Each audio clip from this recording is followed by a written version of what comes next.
بسم اللہ الرحمن الرحیم۔ شروع کرتا ہوں اللہ کے ببرکت نام سے جو نہایت مہربان اور رحم کرنے والا ہے۔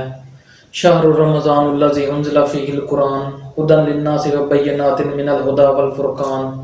رمضان کا مہینہ وہ واحد مہینہ ہے جس میں قرآن مجید اللہ تعالیٰ نے اتارا اور جو لوگوں کے لیے ہدایت ہے اور رہنمائی کرنے والی اور حق و باطل میں امتیاز کرنے والی واضح نشانیاں ہیں۔ آج ماہ رمضان کا تیسرا روزہ ہے۔ اس سلسلہ میں ہم قرآن مجید فرقان الحمید کا پارہ نمبر 3 کا خلاصہ بیان کریں گے۔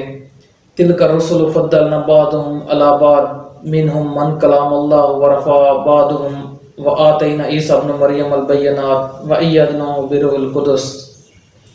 اللہ تعالیٰ نے تمام انبیاء کو فضیلت دی، تمام انبیاء کو اعلیٰ درجات پر منصب فرمایا، لیکن تلک الرسل فضلنا بعضهم، بعض رسولوں کو اللہ تعالیٰ نے ان سے فوقیت دی، ان کو درجہ بدرجہ زیادہ درجہ دیا۔ جیسا کہ اللہ تعالیٰ نے حضرت عیسیٰ علیہ السلام سے ہم کلام ہونے کے لیے اللہ تعالیٰ نے حضرت عیسیٰ علیہ السلام کو کوہ طور پر بلایا، اور حضور پاک صلی اللہ علیہ وسلم آخر زمان نبی کو اللہ تعالیٰ نے معراج پہ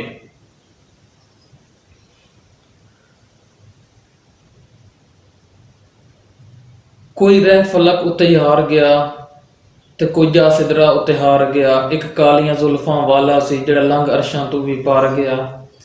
کی محمد سے وفا تو نے تو ہم تیرے ہیں، یہ جہاں چیز ہے کہ اللہ و قلم تیرے ہیں۔ محمد سر وعدت ہے کوئی رمزن کی کیا جانے، شریعت میں تو بندے ہیں حقیقت ان کی خدا جانے۔ اللہ تعالیٰ نے آخر زمان نبی حضرت محمد صلی اللہ علیہ وسلم کو اعلیٰ درجہ پر فائز کیا۔ بہت سے انبیاءوں کی، بہت سے نبیوں کی یہ خواہش تھی کہ ہمیں اللہ تعالیٰ آخر زمان نبی حضرت محمد صلی اللہ علیہ وسلم کی امت میں سے پیدا کرے۔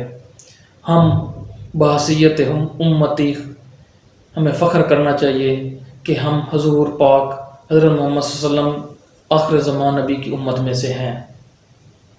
پارہ نمبر